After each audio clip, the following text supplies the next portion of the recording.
Welcome, everyone. Today, my brother and I interviewed Dianne Sherman, who is one of the first people that we interviewed for our channel, and her film's amazing. So feel free to check it out.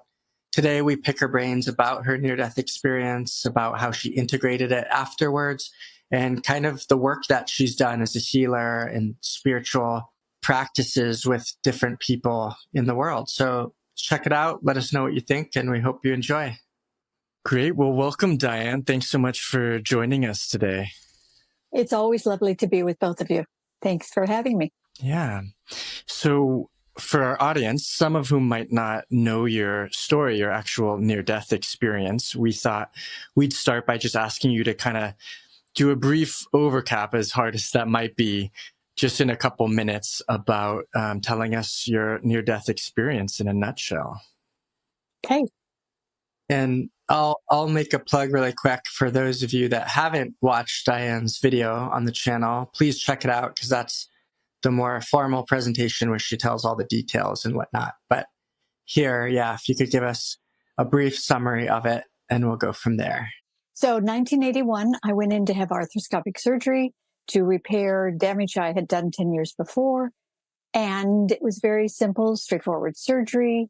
There were no complications in surgery, except that I was in longer than they had anticipated because there was more damage than they knew.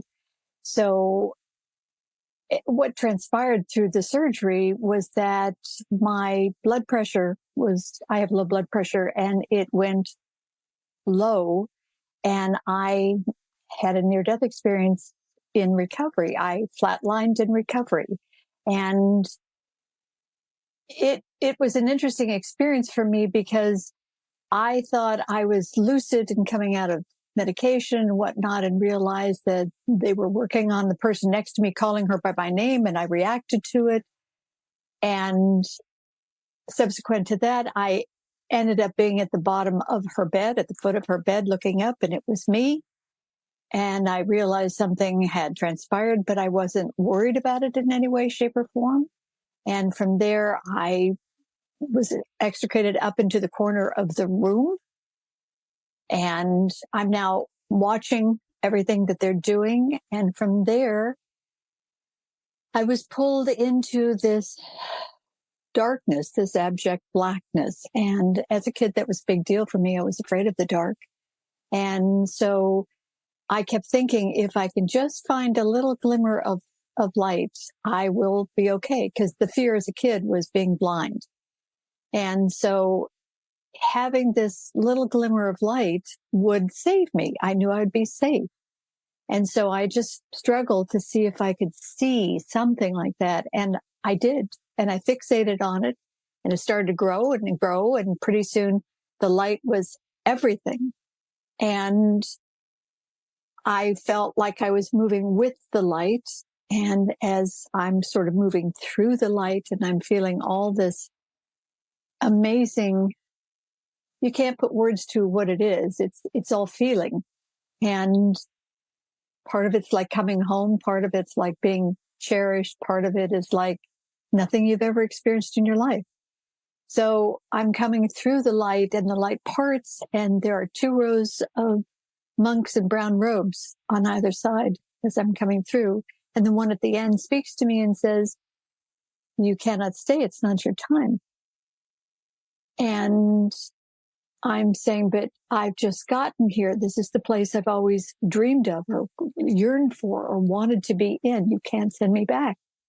And he said, "But you have a child." And I did. My daughter was 6 and I was divorced. He said, "You have a child. You must go back." And I said, "I can't go back. I have to stay." But I started thinking about who would take care of my daughter and how would that be for her.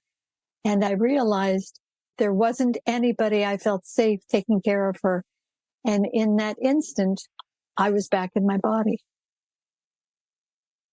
And I woke up in the hotel. I woke up in the hospital room, and I didn't know what had transpired. I didn't know what had happened to me. I knew something was different. And the first time I went out to a restaurant a few days later with my sister, in that experience of the restaurant, I heard and felt everybody's stuff. It was like this wave coming at me as we were coming into the restaurant. And I was just shocked to be able to hear all the conversations and feel all the feelings and have all the knowing of what was happening with these people. I thought I had become psychotic. I didn't know, I had no reference point. 1981, there was no reference point for near death for me. That was what transpired. And I had to learn. Luckily, Spirit guided me to people to help me understand what had happened and what it meant and how to work with the new gifts that I had. And it's been a lifelong journey ever since. And I'm curious, before your near-death experience, what was your orientation spiritually? Did you have any religious or spiritual beliefs? And how did that change after that experience? Well, I was raised Catholic, went all through Catholic school, thought about becoming a nun at one point. And when I came back from my near-death experience, I walked away from the church because it no longer rang true for me.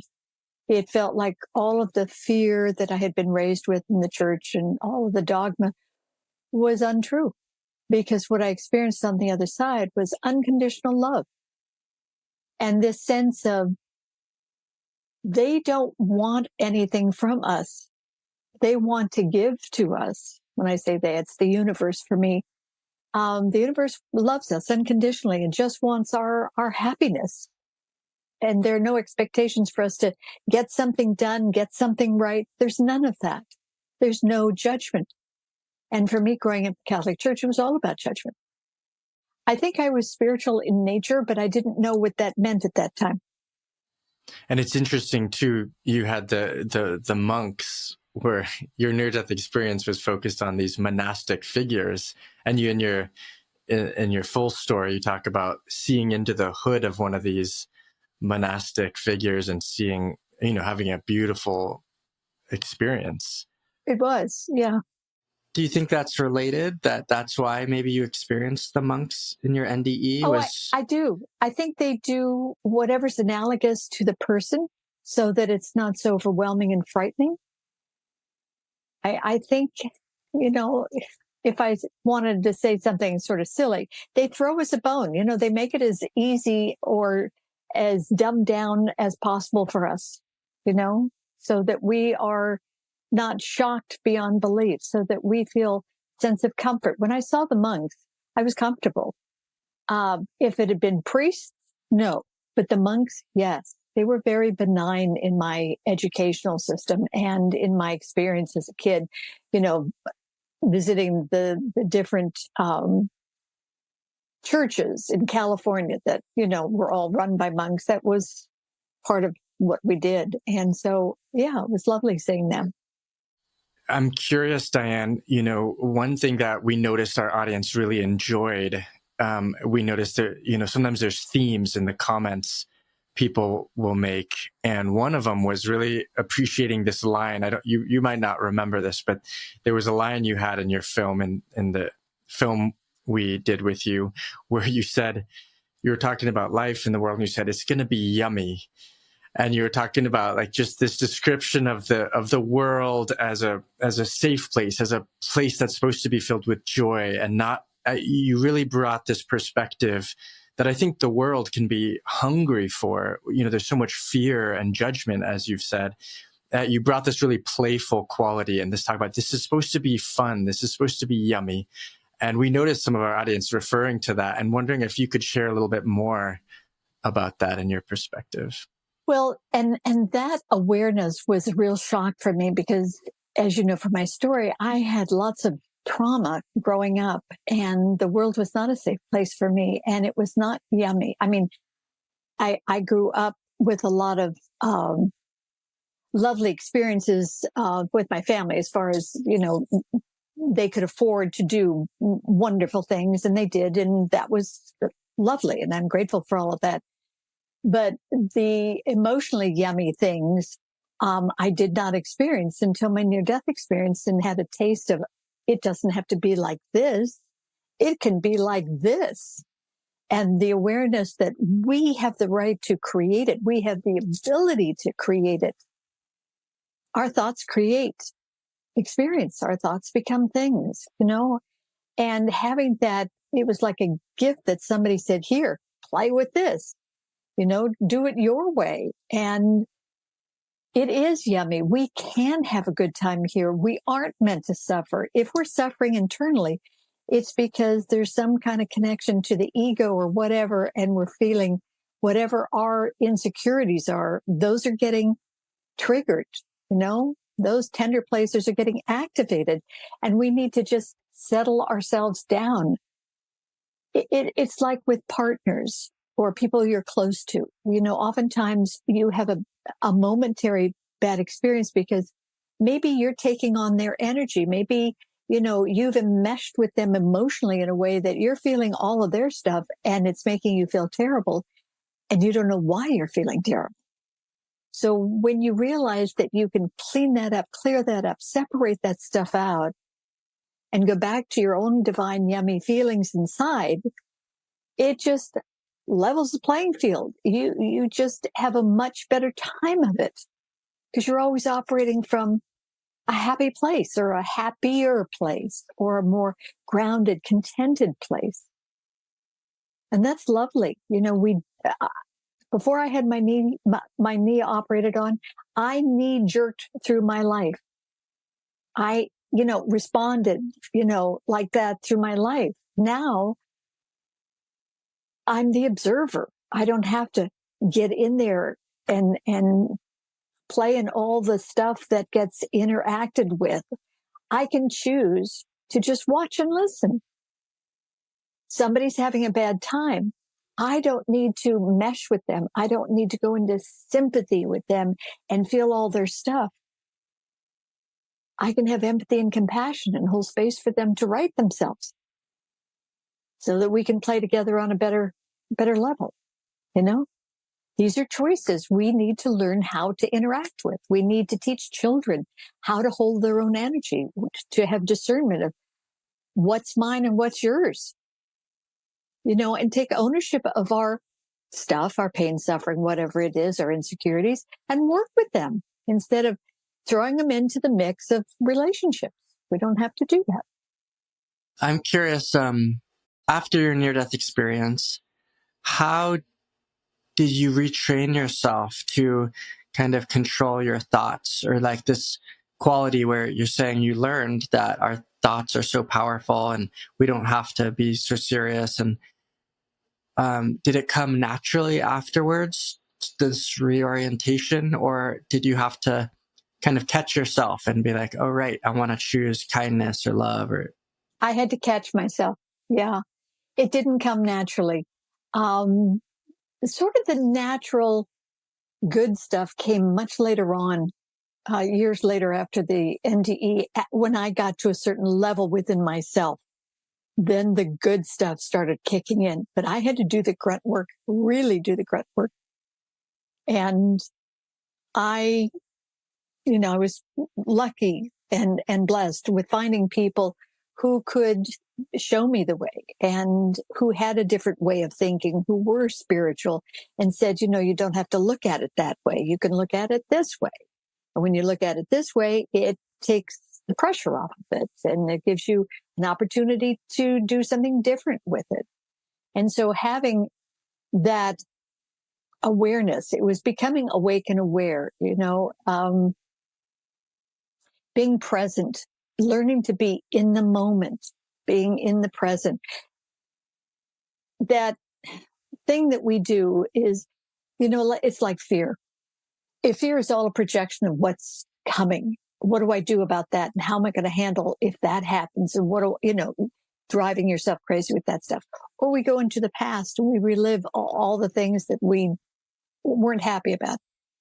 We have to stay out of both of those realms and learn to be in the moment, in the present, because that's where the guidance is.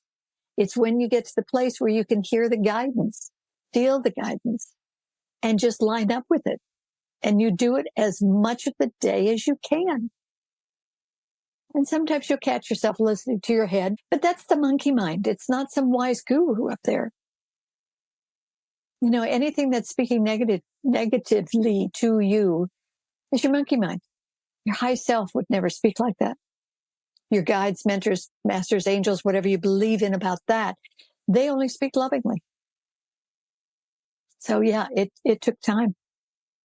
And what would you say, you had a real gift of having this near-death experience. And so you had a felt experience of the love on the other side. And a lot of people don't have that. They don't, I've never had that. I've had deep states of meditation, but I'm just thinking about all the people out there who might not have had that experience. How would you encourage them if it's hard for them to wrap around, or just to let go of some of those negative thoughts and the story, the monkey mind? To try to aspire to having that, to know in your heart that it's possible.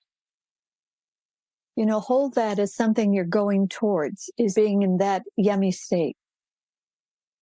It's not so much that you can get in it, it's knowing that it's possible, because that helps you leap over an awful lot of humanity, that we get bogged down with emotionally.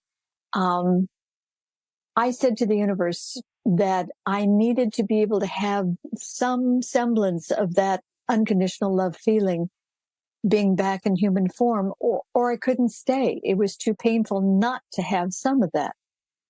And so I was shown to go into deep meditation and to be able to touch into the love, God's love. And sometimes it has made me absolutely cry because it's so humbling.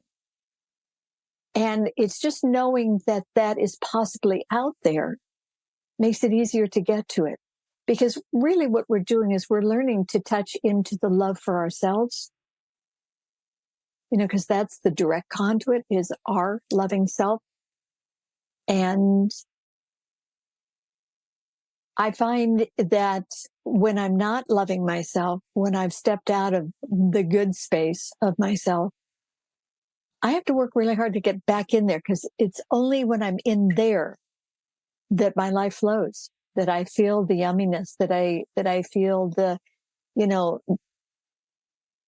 feeling that the Spirit's got my back, that I can relax a little bit. I don't have to kill myself out in the world to be okay in the world or make it in the world.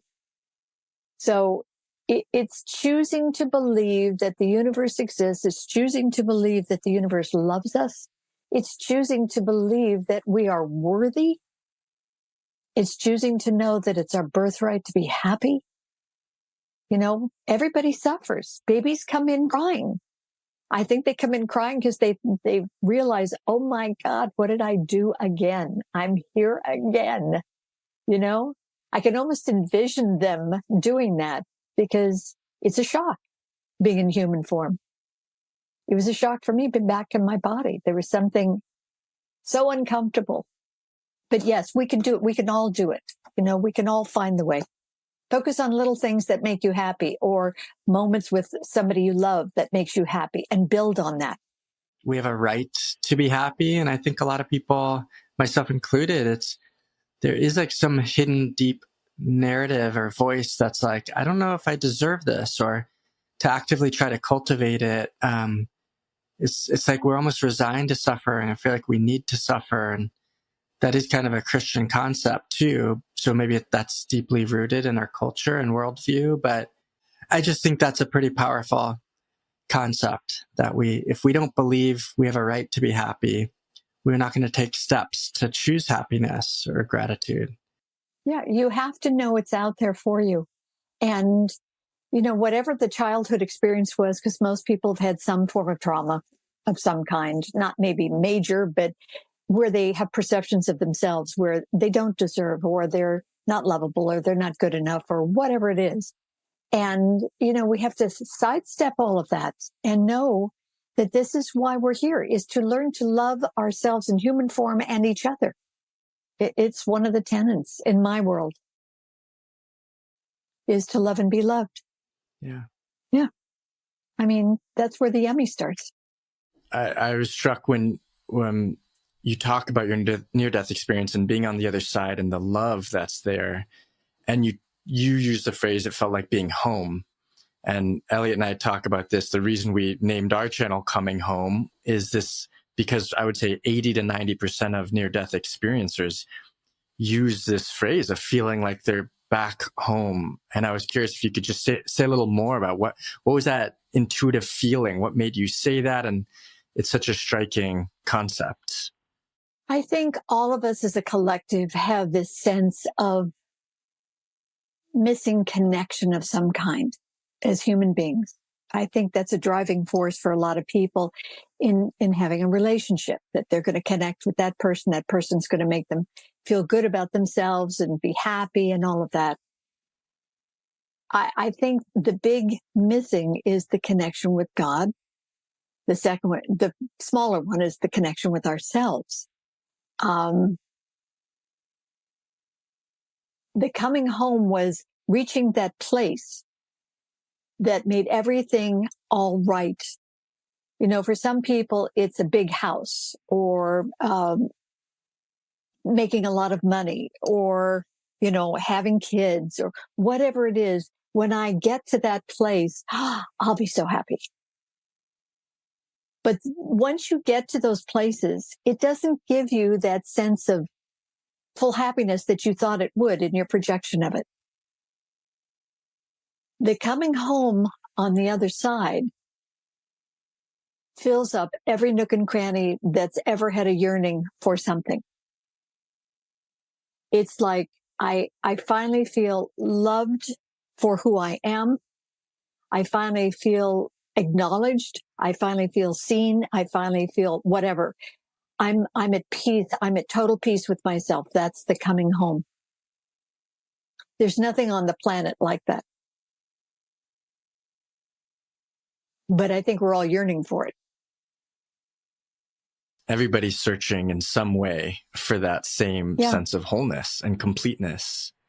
Yeah, we've got to learn to go within to have it. You know, I have this feeling for, you know, people who are addicted to drugs and alcohol, and who are struggling with all of that. They're really trying to connect with that higher part of themselves, that connection to God. You know, it takes spirits to get to spirit almost for some people. And it's devastating that they're doing that. But sometimes I think people almost need, like the psilocybins or ayahuasca, you know, they need to transcend themselves to get a sense of something otherworldly that they're yearning for. And it's that coming home. They want to come home to themselves. Yeah, I think of meditation in that way too. It's just another technique of coming home to ourselves, and basically in that love.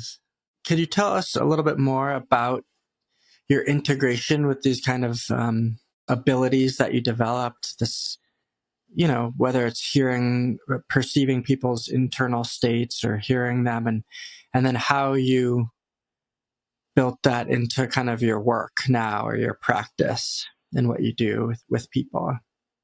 Well, in the beginning, it was really an overload of information, and I had to learn how to temper it and not hold it.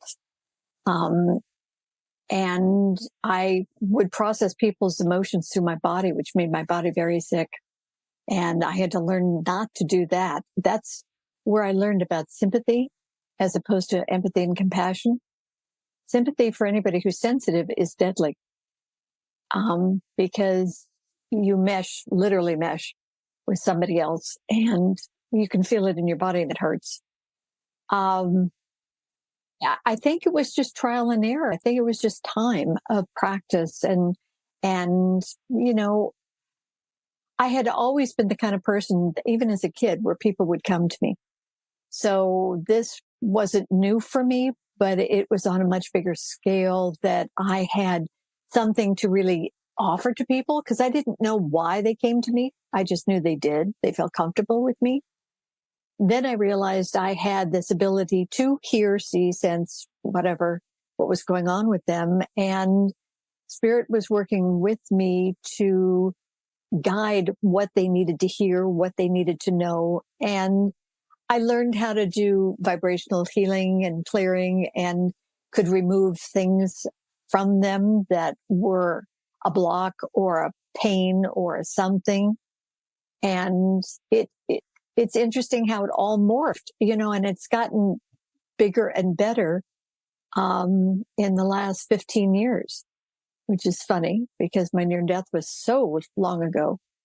And in the last year, especially the last 6 months, it's changing again. I'm now working with people on top of the others. I'm now working with people who have company. They have entities and energies on them, or discarnate spirits who are stuck and can't cross over. So it's interesting that the work just keeps growing and morphing and changing, and asking me to do the same, What does that mean? A disincarnate entity can be on someone. Is that like a ghost? Is that negative energy? Like, what is that, and why do they attach to certain people? I'm not sure exactly why they choose who they choose. I think they choose because they realize they're dead, but they haven't crossed over. There's something within them that was blocking them, whether it was their terror of what was coming in the afterlife, or something that they hadn't accomplished or finished in this lifetime that they wanted to take care of, or they had a message for someone they loved or something. And they find themselves stuck in the in-between. And in order to maneuver, because they're in spirit form, they have to attach to a human being where they have a vehicle to get around it. Very weird conversation about it.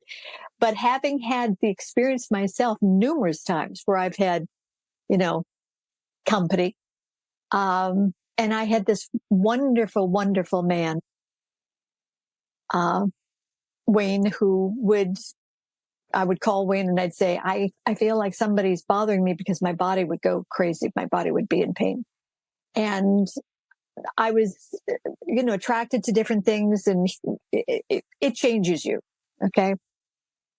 And he would work on me and clean all up and send them through the light, and everything would be just ducky. It was great. Well, last February, I think it was February, I was feeling this was the time to call him, because I was having this experience in a big way. And I called, and his number was disconnected. And I thought, what happened? This is somebody I'm, connected to. What happened? So I looked online, because he lived in another state, to see if I could get any information. And he had died in a very freaky car accident on my birthday. And guess who the energy was that was with me? It was him. He came to me to help him resolve what he had experienced and why. He was very angry at himself because he didn't have a seatbelt on. And knowing what he knew, and being the big spirit that he was, and doing all the wonderful work that he did, that he put himself in that position, and he was just devastated. And so we worked through that, and he was able to move on.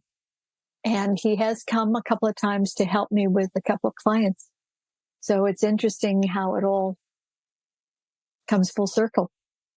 It's interesting that even people that are somewhat evolved or doing great work can still get kind of stuck or have negative, his disappointment with himself, and then rely on you or people still alive on Earth to help.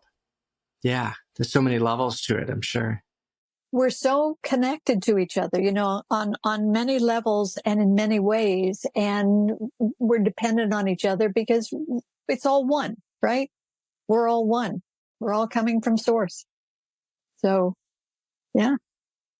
There's just so many layers to life, and the other side, and connection, and, and the veil is so thin. And I'm struck, Dan, when you use this phrase of like spirit has your back 24/7. Yeah. And I think about the way that you have such a confidence, such a assuredness. And I think that touches a lot of people, people who have doubt or confusion.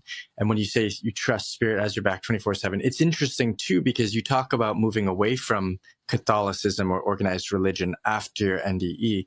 And yet when you talk about spirit and the other side, what the word that comes to my mind is faith. Like you have tremendous faith in whatever you would call it, God or the spirit or the other side. And I'm always struck by, like, in the modern world, so many people are leaving organized religions or really struggling with organized traditional religions.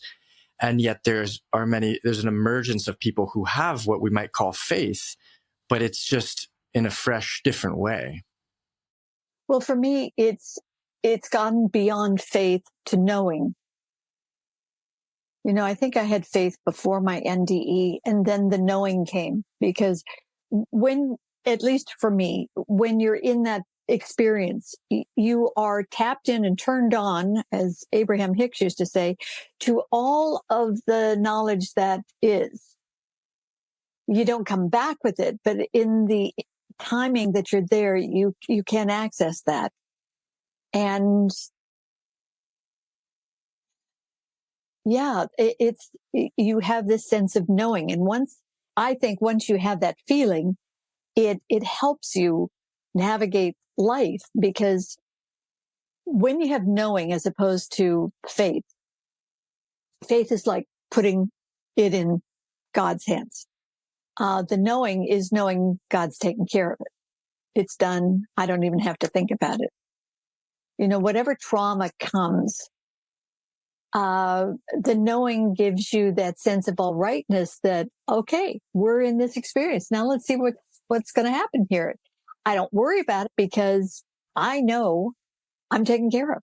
I know that Spirit's working on my behalf all the time, and it's going to be okay. Whatever the lesson is for me in this, it's going to be gentle. And it always is. I mean, they can be horrific experiences, but that internal feeling for me is gentle, because I'm not terrified. I know I'm being taken care of. I know I'm being loved. I know they're watching me. And there's such a sense of comfort in that we're not doing it alone. I think we all feel like we have to do it alone. And we don't, but we have to give up that mantle of the victim of, oh my God, I have to do it alone. It's so hard. It doesn't have to be hard. Doesn't mean you don't get a kick in the pants occasionally. I'm just curious for what would you say to to people who are having really hard, difficult experiences? I wonder, because you have such a knowingness and a confidence around that. When you said gentle, and you did say internally you hold it gently, but I'm just thinking of all the people who are having really difficult experiences, tremendous trauma, war, famine, disease. What would you say to folks to help them try to find that gentleness within such a hard, difficult experience? Well, when I work with my clients who are in pain, what I try to do for them is to let them know that I'm in a space with them to hold them in their best place. My intention for them is for them to be able to right themselves. And my intention is for my heart to be open to their heart and to be empathetic and compassionate for what they're going through and how devastating that is, and to match their feelings, because I've been through devastation, not necessarily the kind they're having, but I've been through devastation in my life. I've been through major traumas in my life. And so I know what that feels like. So I can stand in that space with them and to let them know, I am so sorry you are experiencing this. You are going to be okay. This is not going to be forever. There will be an end to this. And we'll talk about how to get there and what needs to happen and what they can do in the meantime to just hold themselves in a space where they're not so overwhelmed.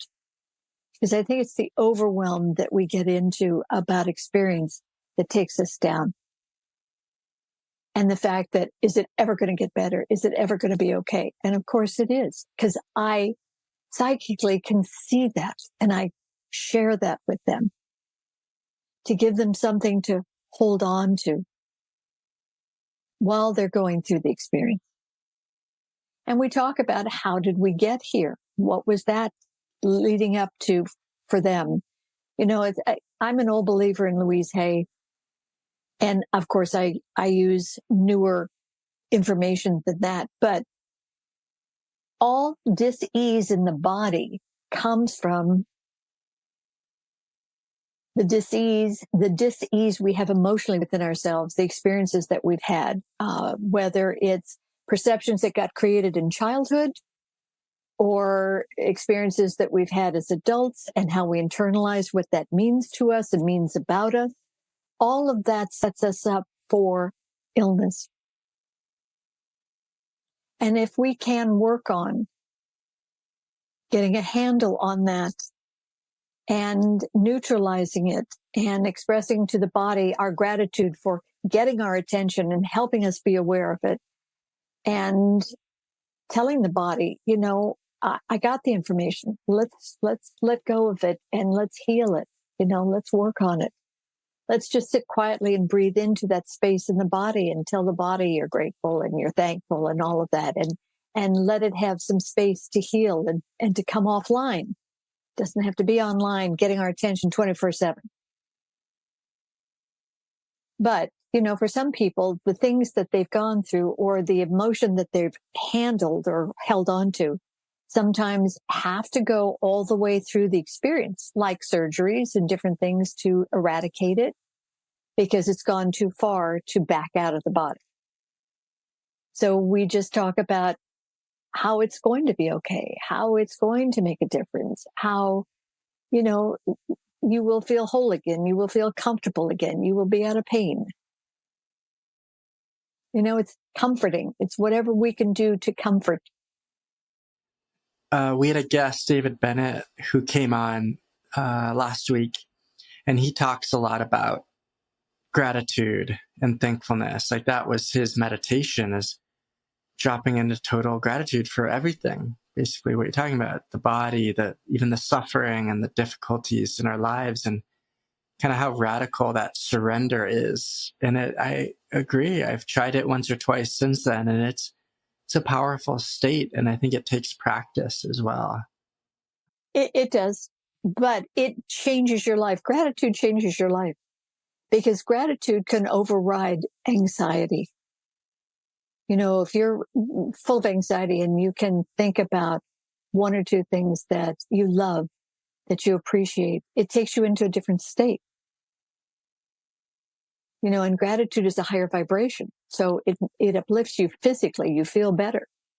And anytime you can uplift your vibratory frequency, you feel better and you operate better. Your body heals faster.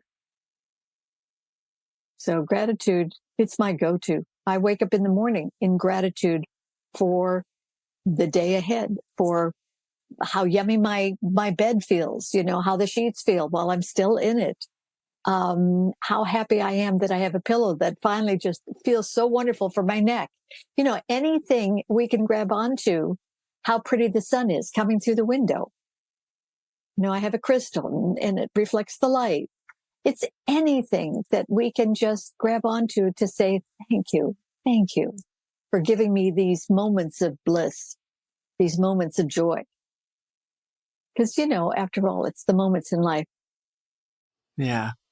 It reminds me, you know, at the beginning, what you're saying, Dianne, is, you know, the power of the mind and our thoughts and how it creates our reality and our experience, which I'm also very fascinated by.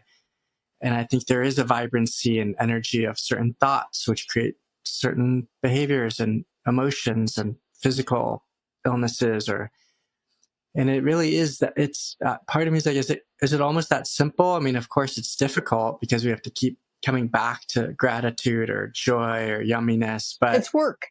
It's work, but it's kind of clear or as well. It's just, if I'm sitting here ruminating and anxious about something coming up, and then it just starts to domino effect, and so the synapses and the neural pathways that build, versus the more I can carve time for meditation or gratitude or joy, like you say, like, how nice, I have a pillow that feels good. I don't have cricks in my neck in the morning. Like Thich Nhat Hanh calls it the non-toothache. The non-toothache. I love that. And it is that simple, we complicate it. We make it so much harder than it needs to be. I don't know why we do that, but we do. And if we can just get out of our own way in that respect and just be in the present with what's happening and what that teaching is for us in that moment. Why was I just feeling that? What was I thinking before I was feeling that? Or why did I experience that? Where was my mind before I experienced that? Try to catch what is happening. And if you can't, then just, let it go, but at least don't sit and dwell on whatever's wrong. Focus on what's right. It's always about focusing on what's working, what's right, what's good, and what's happening that's uplifting. Not, oh my God, I had this and that, and I had to do that. Yeah. We don't ever go to that place because it's never going to make us feel better. And it allows other negative thoughts to join in. And, it's a pity potty.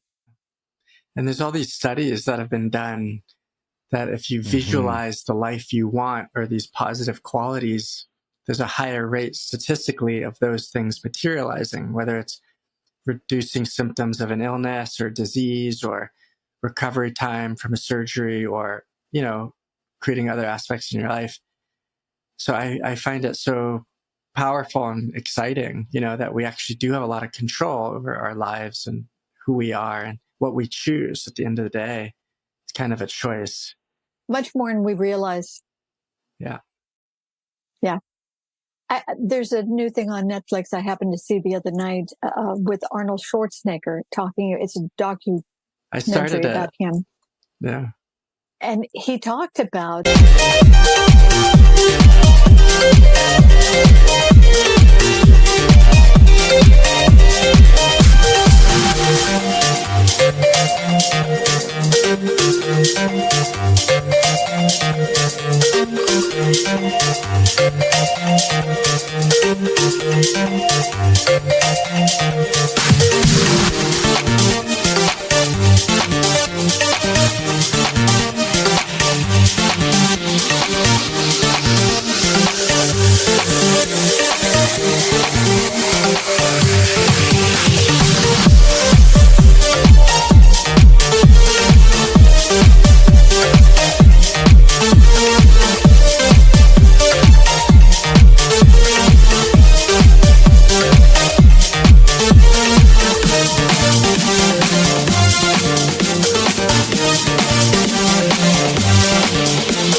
how he saw himself as a young man becoming Mr. World, or whatever the big award was for bodybuilding.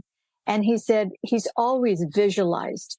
And if you look at his life story, he has done and been a lot of things for a kid from Austria, who didn't necessarily have the wherewithal to get to these places, and the odds were against him, but he visualized, and it was a given for him. He saw it, he knew it, it was going to happen.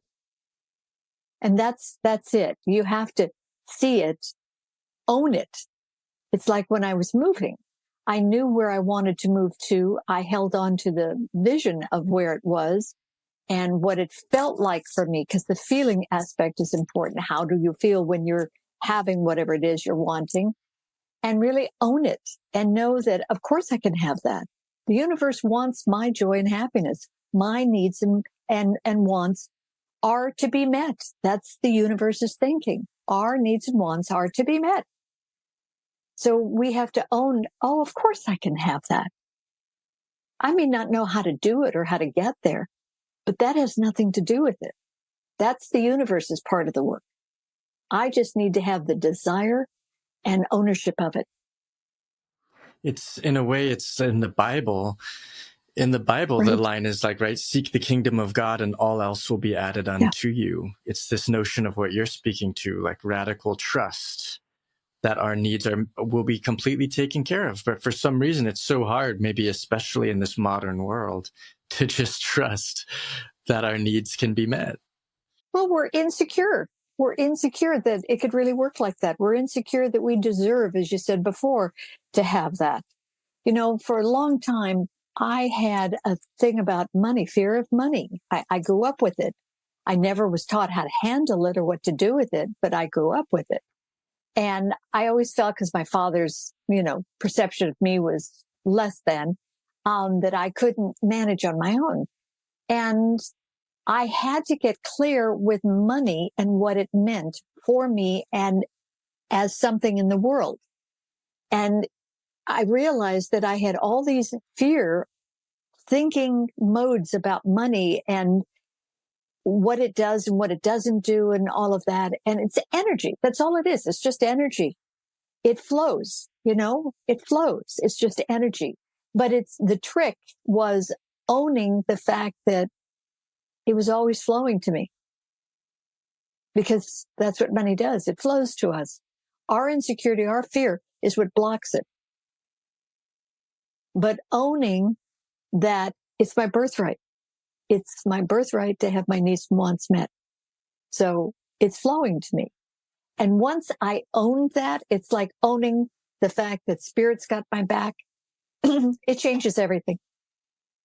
But you have to own it. You have to step up and say, yes, it's not just a theory. It's just not a belief.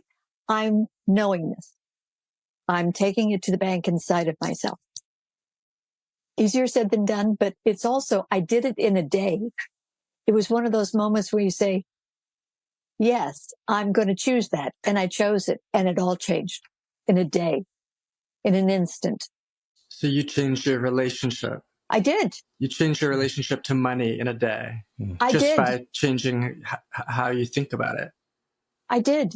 And what I chose to believe about it in relationship to me. It's a gift. Of course, I want the gift. But here's the part that I didn't understand, is that you have to be a gracious receiver. You have to receive graciously. That's where gratitude comes in. Yes, I can have it. I want it. Let's have more, blah, blah, blah. I am so grateful. I am so grateful. And now I'm so grateful that all of it's there. All of it's flowing. It's not that I need more or whatever. I'm just grateful that I'm online with all of that. We should have come in with tattoos on our butt that says, your needs will be met. You are unconditionally loved, blah, blah, blah, We should have had directions of some kind to come in with. But we stumble and fumble around trying to figure it out. That's the hard part. That's the process and the path. Well, I'm thinking, Dianne, we might be at a natural place to start winding down. And I'm just curious if there was a way to summarize or think of, like, our audience who might be going through whatever, looking especially at the state of the world. I think your message is so helpful. It's so inspiring, just the way has this positive affirmation of exactly what you're saying, this tattoo that we're all lacking in our lives. I think a lot of people are trying to find and stay connected to that hopefulness, that faith, that knowingness. And I suppose, and Elliot, if you have any other final questions, but I'd love to know just any advice you have to people out there and just how to stay connected to that knowingness. Well, you said something just a minute ago about the state of the world.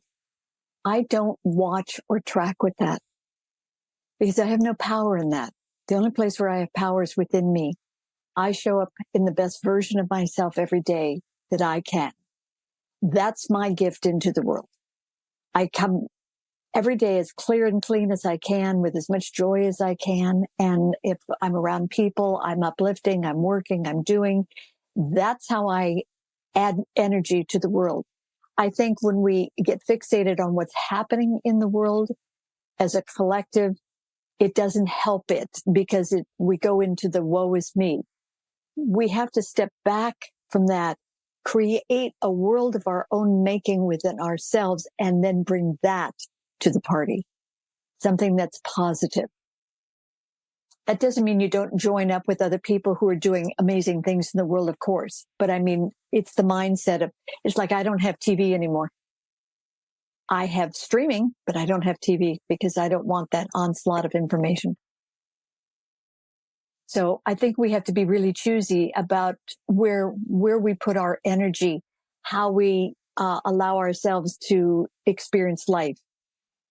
I keep myself in a very gentle place. I'm out in the world, but I keep myself in a gentle place where I'm navigating with people who are gentle, and even if they're not, they leave me alone, because I don't want to engage that. I don't need to engage that. Nobody needs to engage that. We're wanting the best for everybody, so we carry that feeling. So when I'm out in the world, I'm appreciating every face I see. Everybody's got a gift for me, and I've got a gift for them. And it's acknowledgement of who they are. And I'm not afraid of anybody. I'm not afraid of going anywhere, because I'm not going to attract that.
And I know that's pretty simplistic, but it's working. That's all I can say. It's working. I love that. I have the image from what you're saying, like it's like a big potluck party, and we all have our dish that we're bringing to the world. And so you want to like take care and make the best, like casserole or what have you, as opposed to worrying about what'll be there. And I think that's good advice. Whether there'll be enough food at the party. Yeah. Enough sweets, whatever one is drawn to. But yeah, like not getting lost in all the news or the endless despair, anxiety provoking things happening in the world. We have to, again, choose to, stay centered. And that stuff stays into your energy field too. If you're sensitive at all, you're picking up the anxiety that's coming through the TV. So if you're watching it, make sure you're clearing yourself out. Make sure your chakras are clear. Make sure, everything is just your energy. Have discernment. What's mine? What's theirs? Stay in your own lane. Because if we're picking up other people's stuff, we don't know it, and we don't know what to do with it. Thank you so much, Dianne, for jumping on here with us and sharing everything. It's so lovely to see you again and hear all of the wisdom and nuggets that you have. Thank you. I always appreciate being with you. Is there anything else you'd like to share? Just love yourselves. Everybody in the world is an amazing being, unique in every way, and each being deserves to be loved and honored and cherished. And you have to start doing it for yourself. You have to prime the pump. You cannot expect the world or another human being to fill you up. It doesn't work like that. So honor, see the best in yourself, cherish yourself, Treat yourself with loving care. Be gentle with you. Don't listen to those monkey mind negative thoughts. You deserve better. Beautiful. And we encourage anyone in our audience who hasn't seen our film about Dianne Sherman, it's on our channel. Go check that out. And until next time, Dianne, thank you so much for being with us today. Thank you, Elliot and Jesse, for having me. It's always lovely to be with you. Blessings to both of you.